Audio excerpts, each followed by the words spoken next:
주일 강원시 베이스 김수정의 참 아름다워라. 오늘은 하나님은 사람을 쓰십니다 라는 주제로 기도운동과 민주화운동 이 두 단어로 풀이할 수 있는 이분의 긴 시간 이 자리에서 함께 이야기해보는 자리 가져볼게요. 서재희 목사님 어서 오십시오. 네, 반갑습니다. 반갑습니다. 반갑습니다.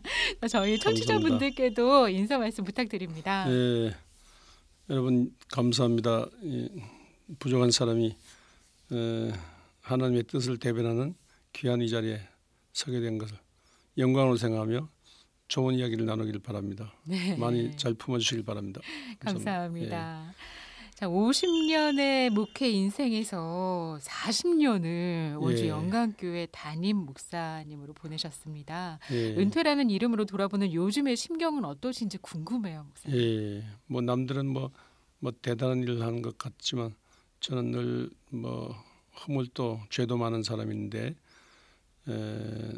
시편 32편 1절 말씀처럼 허물에 사함을 받고 죄의 가림을 받는 그런 은혜를 받은 목사입니다. 그리고 우리 40년 동안 진짜 넓고 큰 가슴으로 우리 영광교회 교인들이 저를 사랑해 주셔서 많은 사랑을 받으면서 은퇴하게 돼서 하나님께 감사하고 기쁨으로 생각합니다. 남은 여생 어떻게 그 은혜를 보답할까 이런 마음으로 이제 새 출발, 새 인생을 사는 것 같습니다. 네. 40년을 모셨던 많은 성도님들이 목사님의 은퇴를 목사님보다 그 이상으로 실감하지 못하실 것 같아요. 네, 저도 실감이 안 났습니다. 자, 목자로서 민주화운동의 지도자로서 목사님의 이야기를 나누기 전에 사실 처음 얘기를 해야 이 이야기들의 의미가 더 명확하게 그려질 것 같거든요. 여쭙겠습니다. 은퇴하시는 목사님의 처음 서재희 목사님은 어떻게 목회자의 길을 걷게 되신 거예요? 저 이제 고향이 경북 안동 일직면 명진동이라는 곳인데 그곳은 전혀 이제 교회도 없는 곳이었어요. 그러니까 앞으로 퍼져도 산이고 뒤로 넘어져 산이고 산골짜기 작은 마을이었는데 저희 같은 경우 아버님이 늦게 결혼하셔가지고 아버님이 어떻게 남의 집 모섬같이 사셨는데 고아같이 사신 분이에요. 늦게 결혼하셔가지고 늦게 결혼하셨는데 늦게 그러면은 목사님께서도 늦게 나중에 그 늦둥이처럼 태어나신 거잖아요. 한 12남매 중에 남자로서 제가 막내로 났어요. 실제로 늦둥이셨네요. 그래서 7명 죽고 5명이 살았는데 그중에 이제 남자로서 막내로서 살아있는데 그러니까 학교 간다는 건 상상도 못하죠. 공부는 꽤나 잘했는데 학교 갈 수가 없었어요. 그런데 이제 요새 생각하니까 한국의 야인이라고 하는 그 함석헌 선생 그 제자들이 상록수 운동을 한 심정으로 이제 경상도 북부지방에 학교를 세워요. 중학교 과정 학교를 세웠는데 그때 이제 고등공민학교였어요. 중학교 과정인데 거기서 이제 거기 학교 구호가 돈 없는 자는 와서 배우라는데 그래 난 돈 없으니까 가서 배우겠다고 가서 배웠는데 거기서 이제 이분들이 정말 기도와 말씀을 가르치면서 기도와 말씀 중심으로 여러 과목을 가르치고 있습니다. 일반 학교가 아니라 기독교 학교 개념이었네요. 우리가 요새 지금 제가 세운 학교 같은 기독교. 그곳에서 그러면은 학교 생활을 처음 시작하시면서 목사가 돼야겠다, 목회자가 돼야겠다라는 꿈도 꾸신 건가요? 거기서 이제 성경 배우고 성경 처음 배웠죠. 성경을 배우고 또 교장 장로님이 그렇게 기도를 강조하시더라고요. 나다나엘의 무화과 나무라는 얘기 하면서 빌립이 나다나엘을 전도했을 때 예수님이 내가 너를 봤다 하는데 언제 봤습니까? 내가 너를 무화과 나무 아래 있는 걸 봤다 했는데 장로 교장께서요 그 얘기 하시면서 나다나엘이 왜 무화과 나무 아래 있었겠냐 기도하기 위해서 있었다는 거죠. 그러니까 너희들도 아무도 안 알아줘도 무화과 나무 밑에서 기도하면 알아주니까 무화과 나무 하나 정해놓고 기도하라 그러더라고요. 그래서 3년 동안 그 교장 장로님이 숙제해 아침 저녁 최가예요. 예. 기도했느냐고. 네. 그래서 한 2, 30년 길 걸어다니는데 높은 산 꼭대기에 늙은 소나무가 있고 장군들이 시험하는 바위가 있었는데 나는 거기서 학교 갈 때 기도하고 또 올 때 기도하고 3년 동안 기도했어요. 근데 기도를 많이 하는 것과 목사님이 되시는 것과는 또 다른 문제잖아요. 하여튼 모든 소원 갖고 기도했는데 특히 이제 나는 가난하기 때문에 어머니 아버지한테 월급 봉투 주는 게 소원이라서 드리는 게 소원이라서 이제 열심히 공부해서 검정고시 합격하고 네. 그때는 사범학교 직전에 교육대학 직전에 사범학교 있었어요. 네. 사범학교 3년만 하면 교사가 된다고. 그 사범학교 가려는 꿈으로 교사가 돼서 첫 월급 봉투를 이제 어머니 아버지 드리는 네. 목적으로 그 기도를 계속했어요. 근데 그 기도를 계속했는데 그 길을 막으시고 믿음을 주셔가지고 네. 목사 되는 사명을 주셔요. 그래서 여기까지 왔어요. 아, 오히려 내가 했던 기도에 대해서는 하나님이 그 입을 딱 막으시고 그쪽은 막으시고 교사 되는 길을 막으시고 목사 되는 길을 열어놓으시고. 아, 그러셨군요. 그렇지만 목사님이 되시고 난 다음에도 정말 수많은 사람들을 가르치시면서 다니셨잖아요. 네. 두 꿈을 다 이루신 거네요, 목사님. 네, 그렇죠. 네.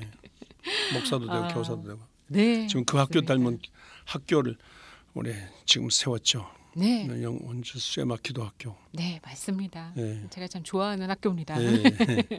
자, 50년 목회자의 삶에서 네, 목사님 40년을 원주 영광교회의 담임 목사이자 강원도 민주화운동의 중심 역할자로 보내셨는데요. 이 삶을 관통하는 두 가지 단어, 기도운동과 민주화운동은 아니 어떻게 이루어지게 된 겁니까? 네, 아까 제가 처음에 말씀드렸지만 이제 어릴 때 이제 기도한 중에 살아계신 하나님을 체험했어요. 네. 그 이후 이제 계속 고등학교 가서 또 그렇고 또 대학 한신대학 가서도 계속 새벽마다 울며불며 기도하는 중에 전혀 아무런 대책 없이 갔거든요. 신학교를요. 네. 근데 기도한 중에 정말 하나님께서 일용할 양식 주시고 학비를 주시고 또 어린 제자들 알바로 가르치게 하시고 그렇게 한 중에 이제 정말 기도한 중에 하나님의 성령이 끌려서 목사가 됐습니다. 네. 그래서 서울 초동교에서 목사 안수 받고 포항 성동, 대구 동부 또 경북 영주 중앙교회 목회하고 거기서 한 10년간 목회하고 이제 여기 40년간 원주에 목회하게 됐죠. 근데 제가 그 가는 데마다 기도운동을 통해서 살아계신 하나님을 성령으로 체험하고 또 성령의 들려주신 말씀 따라 전하고 살았는데 이 원주에 오니까 이 땅 100평에다가 낡은 흑벽돌 50평 건물이었어요. 또 교인들이 잘 모이지 않았어요. 그리고 교회는 작고 또 뭐 화장실 잘못 지어서 그런지 동네 파리들이 모이고 뭐 오물 냄새 나고 내 보니까 너무 교회도 침침하고 또 잘 모이지도 않고 또 새벽기도는 없고 또 저녁 예배도 거의 뭐 두세 사람 모이고 교회가 많이 어려웠던 상황이 어려웠어요. 오셨군요. 운영이 안 된 상황이었어요. 그래서 제가 도저히 교회가 될 가능성이 없는 것 같아서 내가 이사 오자마자 일주일간 금식하며 하나님 앞에 매달려 기도했어요. 부임하자마자 일주일간 금식하면서 기도하신 거예요? 사택에 짐도 풀기 전에 금식하면서 하나님 앞에 이 교회 살려달라고. 그때 마침 또 광주항쟁이 일어났을 때라서 80년 5월 80년 5월 나라와 민족 바로 그 주간에 왔어요. 나라와 민족의 상황도 안 좋고 교회는 일어날 가능성이 없고 그래서 한 주간 동안 금식하며 막 기도했죠. 그런데 이유 없이 자꾸 눈물이 나더라고요. 그 눈물이 나는데 눈물을 흘리면서 우리 교회를 불쌍히 여주시고 우리나라를 불쌍히 해달라고 그 기도하는데 금요일 밤에 어떤 분이 금요일 밤에 막 기도하는데 어떤 분이 울면서 기도할 때 어떤 분이 저를 끌어안고 기도하는 느낌이었어요. 네. 그래서 나는 울며 기도하면서 내가 막 그분을 끌어안고 도와달라고 하고 예. 그분도 나를 또 끌어안고 막 기도하고 네. 그런 중에 막 엉엉 울면서 기도하는데 그분이 이제 밤자정쯤 떠나면서 이러한 그 눈물, 이런 눈물이 기도의 눈물이 계속 있을 때 네. 이런 기도 눈물이 있어서 이 제단을 적실 때 이 교회가 부흥될 거라고 그렇게 말씀하시더라고요. 네. 근데 속으로 아니 내가 뭐 배우인가 뭐 자꾸 울게 그렇잖아요. 네. 뭐 언제 이게 어떻게 계속 오느냐고. 근데 이상하죠. 그 음성을 듣고 난 다음에 그때부터 그 첫 주간이잖아요. 네. 그때부터 40년간 매일 기도만 했다면 눈물이 나는 거예요. 특히 네. 새벽기도. 네. 새벽기도 매일 새벽기도 그때부터 새벽기도 하는데 제가 21년간 안 된 교회 왔어요. 네. 21년간 안 된 교회 왔는데 21년간 새벽기도가 거의 없었는데 네. 그때부터 새벽기도 하고 예. 그때 20년간 철학기도 없었는데 그때부터 철학기도 하고 예. 그래서 새벽기도 철학기도 했다면 막 눈물이 쏟아져요. 예. 제가 우니까 막 교인들이 또 뭐 울고 예. 울고 그 정말로 눈물 성경은 눈말이지만 눈물이요 성령이 불이 붙는 기름 같아요. 아멘.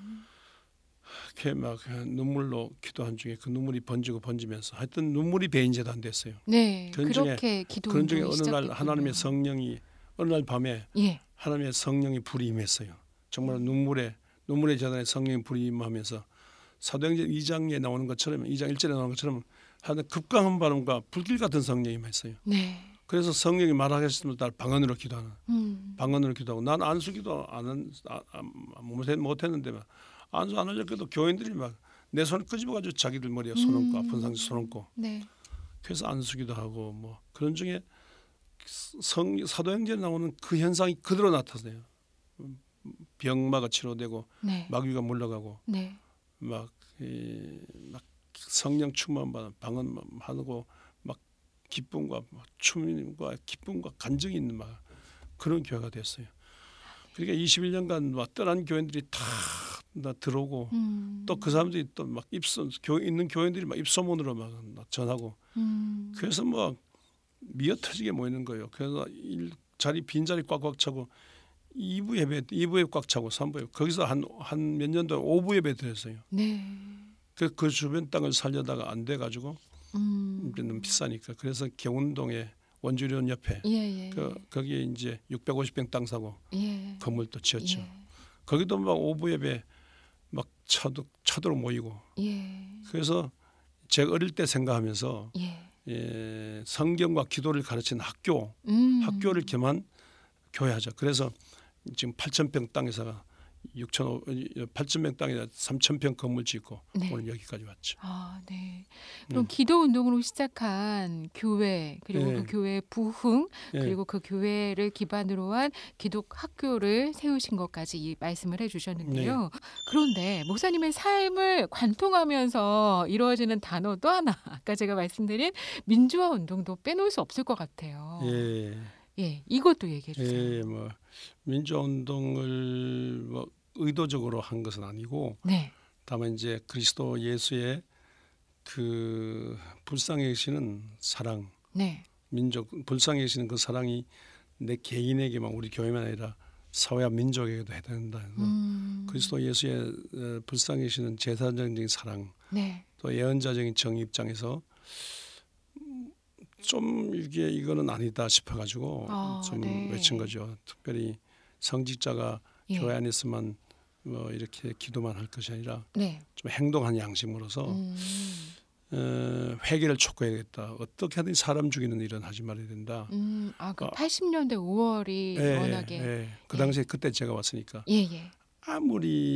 아무리 과격한 뭐 데모 이런 항정이 있어도 이것은 끊임없는 국가 지도자의 끊임없는 그 아량으로 끊임없는 품으로 끊임없는 어떤 지혜로 이 극복해야지 저렇게 전 세계 텔레비전 보는 앞에 사람을 죽여서는 안 된다 하는 그런 입장에서 저는 이 뭐 국가 조창기도 있는 걸 반대하고요. 아, 그때 이제 군부 독재 시절. 네, 신군부 독재 시절에 그분들 모셔놓고 조창기도 하고 뭐 만소미경 물어주고 광주하에 사람 죽인 건 하나님의 뜻이다 이렇게 하지 않고 네. 어떻게 하든지 사람 죽이는 일을 하지 않아야 되고 네네.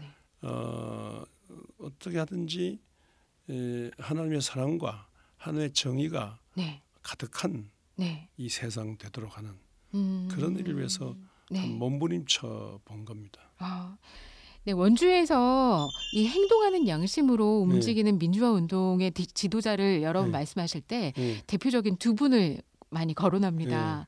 천주교에서는 지학순 주교님, 그리고 기독교에서는 서재일 목사님이시거든요. 목사님께서 그렇게 눈물로 시작하신 이 목회의 삶을 어떻게 이렇게 행동하는 양심까지 움직이실 때 힘드신 것도 많았을 것 같은데 그것도 한번 얘기해 주세요. 뭐 욕을 많이 먹죠. 일단 욕을 이제 뭐 소위 당시의 정부 여당 또 보안대 안기부 뭐 시장 조직 뭐 모든 행정 조직이 전부 다 당시에 아주 강했습니다. 그래서 우리 같은 사람 뭐 온갖 유언비어로 저를 잡으려고 하고 뭐 경찰서 불려가야 되고 경찰로요. 또 조사받고 다 이제 언제든지 이 감시 대상이죠. 서울 그 당시에는 저는 차가 없기 때문에 서울에 가면 이제 이미 고속버스 내리면 다 옷 조사, 짐 조사, 가방 조사 다 하고 막 그렇게 살았는데 그리고 또 저를 잡으려는 온갖 유언비어들이 있고 그랬죠. 그런데 저는 정말로 이 문제도 뭐 어떤 그 세상적인 방법으로 아니라 기도한 중에 성령 인도를 받아야 된다. 그래서 기도를 많이 한 중에 심령의 평안을 얻고 강하고 담대하고 또 성령께서 이끌어 주시길 바라면서 성령의 도움을 받으면서 가능하면 이제 사랑으로 대하려고 했었는데 저 크게 이제 생각하면 이제 제 교단이 한국기독교 장로회인데 한국기독교 장로회 이 교단이 소위 이제 민주화 운동에 앞선 교단이었어요. 그리고 그 전에 이제 76년도에 서울 명동 3.1 사건 유신 철폐 반대 그런 운동을 일으키고 또 그분들의 그 노력이 계속해서 민주화 운동을 이어졌으니까 뭐 중앙의 서울권에서 많이 우리 선배 스승들이 많이 감옥을 가게 되니까 제 같은 지방까지는 그렇게 하지 않고 또 그렇게 해서 안 된다는 정부 방침이 있은 것 같아요. 저는 이제 감옥에는 안 갔습니다. 뭐 유사시는 감옥 갈 생각도 하면서 살았죠. 그런데 이제 때가 돼서 이렇게 정말 하나님께서 꾸준히 이 길을 걷게 하시되 원주에서는 뭐 NCC 인권위원회 조직하고 그래서 전 세계적인 전국적인 이 연결 체인망으로 잘 극복해 왔습니다. 그러나 이제 한 가지 뚜렷하게 이 길을 계속 가야만이 이 나라에 장래가 있다. 원주 지역 장래도 있고 이 강원도 이 나라에 장래가 있다. 이거 하나는 확신했어요.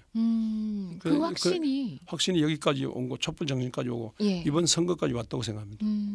한 번도 저는 흔들림이 없었어요.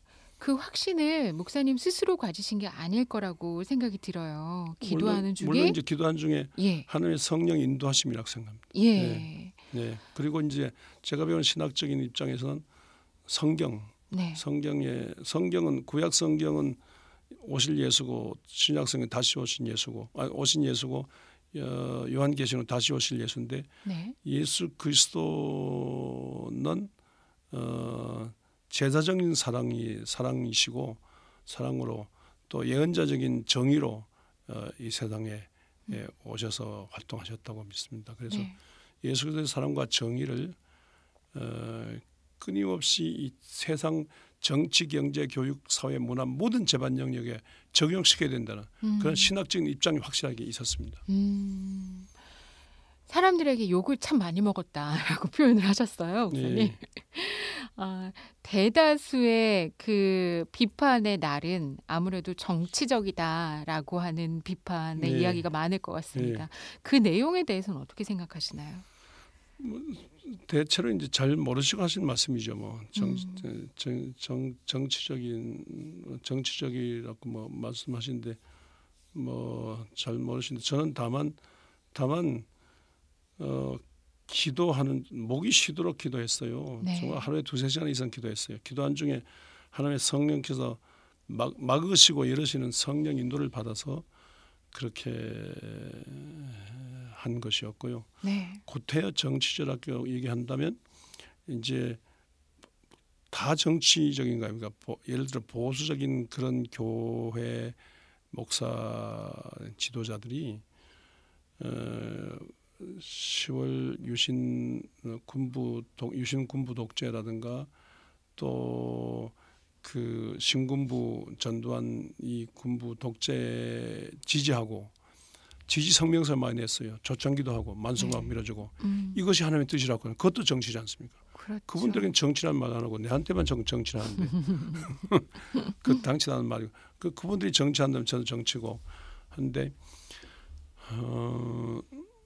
저는 미국의 정치 신학자 라이놀드 니버라는 사람을 존경하는데 네. 정치 신학자죠. 그분이 무슨 설교하냐에 따라서 주식이 올랐다네, 값이 물가가 올랐다네, 또 대통령, 뭐 국회의원 선거 당락이 결정될 영향을 줄 정도로 라이놀드 니버라는 정치 신학자 있었는데 그분이 이런 말을 했어요. 네. 내가 마시는 커피 한 잔, 내가 마시는 내가 먹는 빵 한 조각에도 정치의 숨결이 들어있다. 그러니까 우리가 어떻게 정치에 뭐가 날 수 있느냐. 만약에 무신론자에게 정치를 맡기거나 이 악마가 있던 사람이 정치 맡겨야 되는데 기독교적인 그런 그 믿음과 사상을 갖고 있는 사람이 정치하는 것이 좋지 않냐. 끊임없이 기도한 중에 끊임없이 하나님의 성령에 의해서 제어당하고 끊임없이 복음적인 사상으로 정치하는 그것이 왜 나쁘냐. 그런 의미에서 세속 정치의 방향을 잡아주는 이런 일 끊임없이 외쳐야 된다. 그런 설교도 하고 그런 행동은 양심으로 해야 된다. 그러나 내가 무슨 권력을 잡기 위해서 뭐 국회의원 출마한다든가 뭐 무슨 지방 장관이 된다든가 뭐 대통령이 된다든가 이런 정치적인 권력을 잡기 위해서 움직이는 그건 정치죠. 네. 그러나 이 세상을 하나님 마음에 드는 방향으로 고쳐가기 위해서 끊임없이 기도하고 설교하고 모임을 갖고 방향 제시하는 거, 예언적인 방향 제시하는 거, 이거는 진짜 하나님의 사람이 해야 될 일이 아닌가. 당당히 저는 그렇게 살아왔습니다.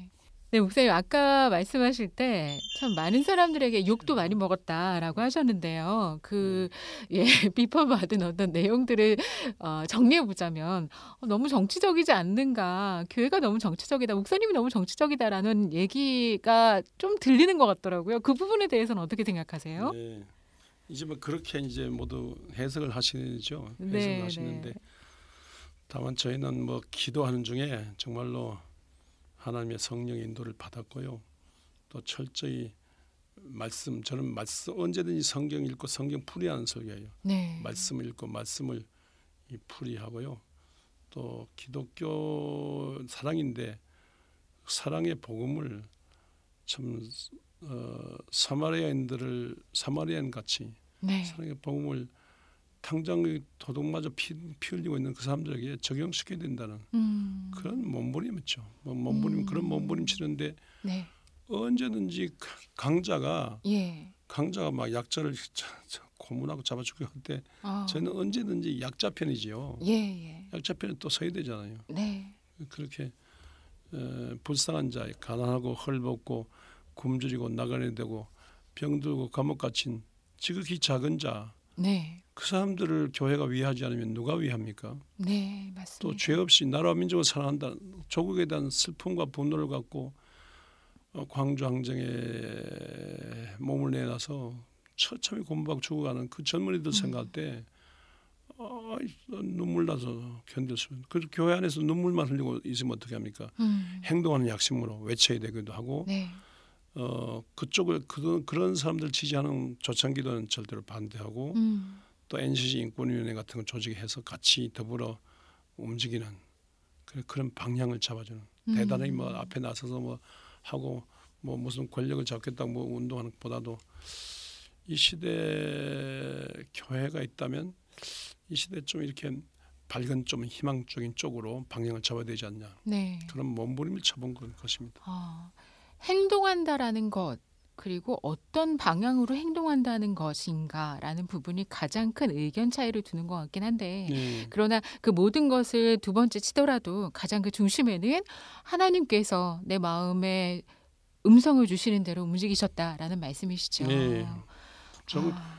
제 개인이 살아온 동안에 저 영광교회 목회하는 동안에 네네네. 진짜 저는 그걸 경험했어요. 하나님의 성령이 보이지 않는 성령께서 네. 성령이 나타나심과 인도하심으로 막으시고 하나님의 길이 아닐 때 막으시고 네네네. 하나님께 열으시고 네. 뭐 설교할 때도 행동할 때도 그렇고 진짜 하나님의 뜻이 아닌 건 막으세요. 진짜 하나님의 뜻이 그쪽 가게 하시고. 네네네. 그게 늘 감사해요. 지금 진짜 감사해요. 나는 어떻게 할지 모르는데 정말 하나님의 발길에 차이고 이거 안 막으세요. 제가 설교를 아무리 제 남자 하려고 해도 강대상 섬 아니에요. 하나님 성령께서 못하게 하시고, 네. 하시고 또 그쪽에 행동하려고 하는데 그거 철저히 막으세요. 네. 그래서 제가 40년 동안에 뭐 막으시고 열으시는 하나님의 성령이 이끌려서 여기까지 온 거예요. 그러다 보니까 뭐 큰 대가 없이 네. 이렇게 끝나지 않나 마무리하지 않나 그런 생각입니다. 목사님의 목회 삶을 돌아보면 한 가지 주제가 확실하다고 하더라고요. 우리 성도님들께서 영광교회 성도님들께서 목사님의 그 말씀의 주제는 하나님은 사람을 쓰십니다. 예. 네, 오늘 이 초대석의 주제 말씀하고도 똑같은데요. 목사님께서 이렇게 홀로 외로운 길을 가실 때 영광교회 우리 성도님들 입장에서는 왜 우리 목사님은 저렇게 더 일부러 저렇게 고생길을 가실까 걱정도 많이 하시고 함께 눈물도 흘려주셨을 것 같거든요. 위로의 말을 건네줄 때 목사님께서 참 위로도 많이 받고 힘도 얻으셨을 것 같은데 기억에 남는 성도님의 이야기 혹시 있을까요? 뭐 정말로 저는 성경을요 풀어갈 때 언제든지 인물 중심으로 아담에서부터 요한계시록까지 인물 중심으로 풀어가고요. 성경에 나오는 인물을 어떻게 닮아가느냐 이것이 항상 제 주제였어요. 그래서 인물 키는 영광교회라고 하고 그런 뜻에서 이제 학교도 세웠죠. 예, 그렇죠. 학교도 세웠는데 이 초등학교부터 기도와 말씀을 가르치지 않으면 온전히 학교는 늦다. 그래서 아주 초등학교 때부터 초등학교도 늦죠. 유치원 때부터 해야 되는데 어린이집은 물론 있습니다만 초등학교 때부터 기도와 말씀으로 썬데이 스쿨 가지고는 안 되니까 기도와 말씀으로 전문적으로 기도와 말씀을 가르치면서 이제 세상 모든 공부를 가르치는 그런 것으로서 이제 인물 키는 영광으로 하고 평신도 속에 엄청난 가능성이 있어요. 평신도 속에 엄청난 가능성이 있는데 목사가 강대상에서 자기 혼자 떠들고 축하합니다 하고 마치거든요. 그런데 평신도들이 예를 들어 뭐 십자가를 주제로 고난극 연극을 한다든가 자기들이 대본 쓰고 연극을 한다든가 평신도들이 뭐 간증 설교를 한다든가 평신도들이 뭐 이렇게 이 사회를 움직이는 그런 여러 가지 선교단을 만들어 일한다든가 그런 식으로 평신도를 움직이는 그런 일을 많이 했는데 이 과정에서 막 돈이 필요하잖아요. 그래서 교회가 돈이 없으면 안 돼요. 우리 교회는 21년간 안 다니고 돈이 없었기 때문에. 그런데 제가 11조를 강조했죠. 우리 11조를 바치고 또 11조 바치는 것으로 끝나지 않고 그때 제가 목회하는 그때 초창기인가 뭐 전국적으로 유산 안 남기기 운동이 있었어요. 지금은 그 운동이 없는데 옛날에 유산 안 남기기 운동. 자녀들의 머리는 지식을 남기고 또 가슴에는 믿음을 주고 물질은 하나님께 바치는 제가 그런 운동을 펼쳤어요. 그래서 뭐 자기 집도 바치고 자기 가게도 바치고 자기 동부동산 부동산 뭐 땅도 바치고 산도 바치고 들도 바치고 논도 바치고 재정을 하나님께 드리는 훈련을 시키셨군요. 왕의 재정이에요. 정말 하나님의 재정이니까 하나님 만왕의 왕 하나님께 하나님 주신 거니까 하나님께 다 바치자. 그럼 10의 2조 이상 바치는 운동 뭐 또 안 믿는 분들 들으면 시험 들겠다 하지만 하여튼 뭐 있는 겁니다. 제 자신도 있는 겁니다. 다 바치고 또 교인들이 막 있는 겁니다. 다 바치는 운동. 그래서 진짜 이 청산병원 고실력 원사 같은 분은요. 재산 일부를 바쳐가지고 우리 교육관 그분이 교육관지였어요.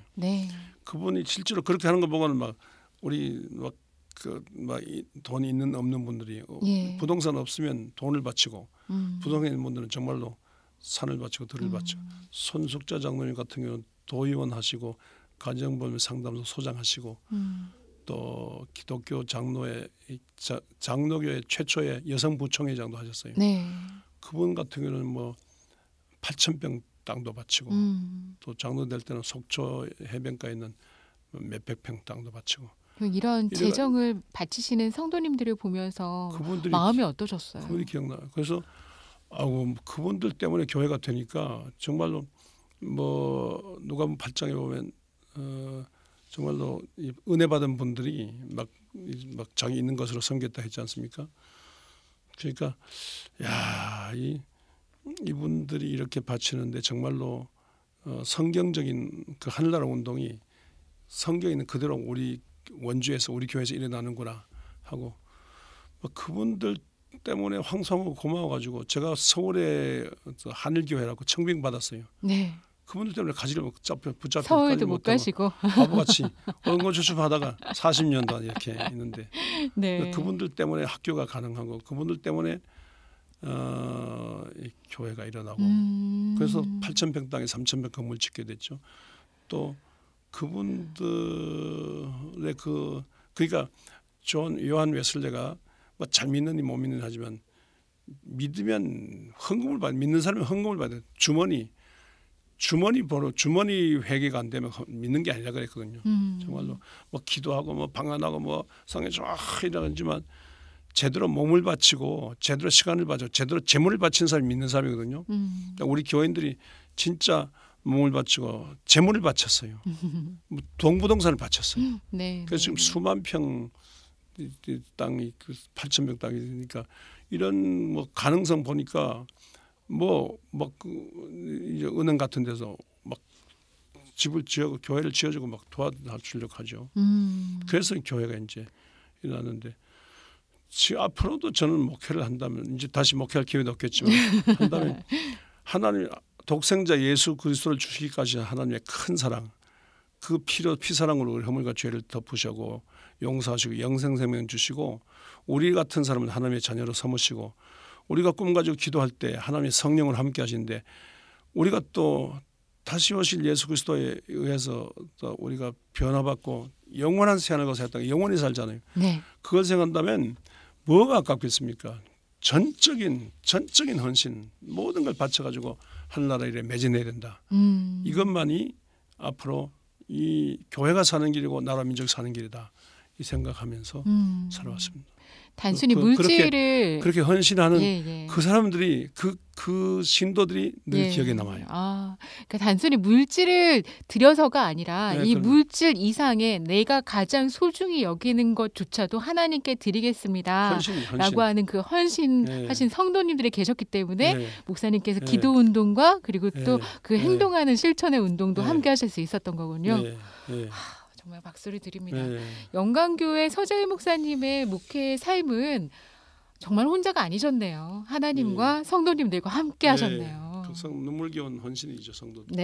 우리 어떤 분께서 목사님께 보내시는 음성 메시지입니다.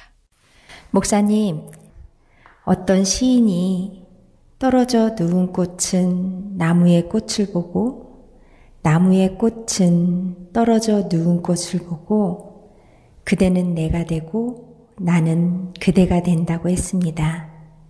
목사님은 찔찔 쩔쩔 뻘뻘의 기도를 성도들에게 가르치시고 늘 성도를 사랑하고 아끼시며 어떻게 하면 주의 일에 동참시킬까 각 개인의 달란트를 재발견하시고 늘 아버지 같은 눈으로 내려다보기도 하고 올려다 봐주시기도 하던 분이세요. 많이 그립고 뵙고 싶을 거예요.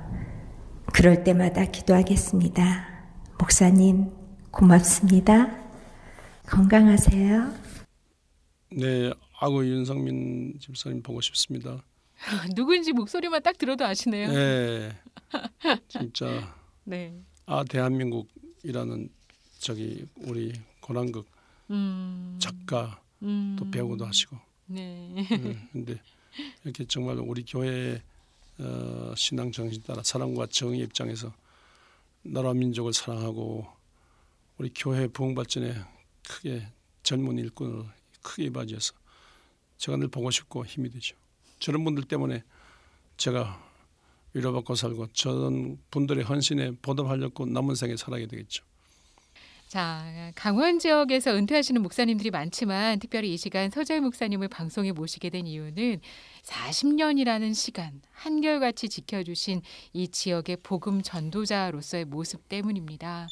자, 오늘 방송을 마무리하면서 은퇴 이후에 새로운 삶을 시작하시는 우리 목사님께 2020년 현재 앞으로도 이 자리를 지켜갈 교회와 성도님들께 꼭 해주고 싶으신 한 말씀 부탁드릴게요. 네, 우리가 예수 그리스도를 통한 하나님의 큰 사랑을 받았습니다. 예수 그리스도를 통한 하나님의 그 사랑 때문에 한국이 이만큼 발전했고요. 네. 또 세계 앞에 부끄럽지 오늘날 코로나 극복 있는 것도 세계 앞에 부끄럽지 않은 한국이 되고 있습니다. 우리가 정말로 하나님의 큰 사랑에 보답하여 전적인 헌신을 할 때 하나님께서 능력을 주시고 또 우리의 과제인 모든 경제난국도 극복하고 평화 통일을 또 오는 그리고 이 땅이 거룩한 땅 되어서 종말 시대에 세상을 살리는 아시아 이스라엘 같은 나라로 일어나게 될 겁니다. 이 과정에서 여러분 전적인 헌신하시고 우리 자녀들을 낳아서 또한 이렇게 수직적인 제사 삼기로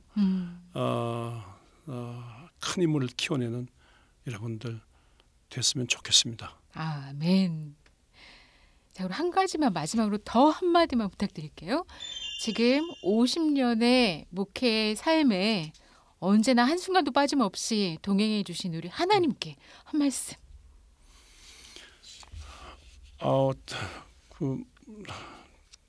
하나님 난 진짜 둔하고 가난하고 병도 많고 어찌할 바를 모르는 팔푼이 같은데 큰 사랑으로 품어주시고 나 같은 죄인을 자녀 삼으신 거 감사하고 남은 생에 그 은혜 보답하려고 부족하지만 아이고 내가 뭐 보답 뭐 되겠습니까만 그래도 그 은혜를 알고 그저 마른 땅이 비를 기다리는 것처럼 종이 주모의 손길을 기다리는 것처럼 하나님의 그 은혜를 늘 갈구하면서 하나님 심부름 부족하지만 잘해보려고 애쓰는 그런 삶을 살겠습니다. 감사합니다. 네. 자, 이렇게 귀한 걸음해 주시고 말씀 나눠주셔서 정말 감사합니다, 목사님. 네, 감사합니다. 네, 고맙습니다. 감사합니다. 네, 불러주셔서 감사합니다. 잊지 마세요. 당신은 하나님의 걸작품입니다. 네. 감사합니다, 목사님. 감사합니다.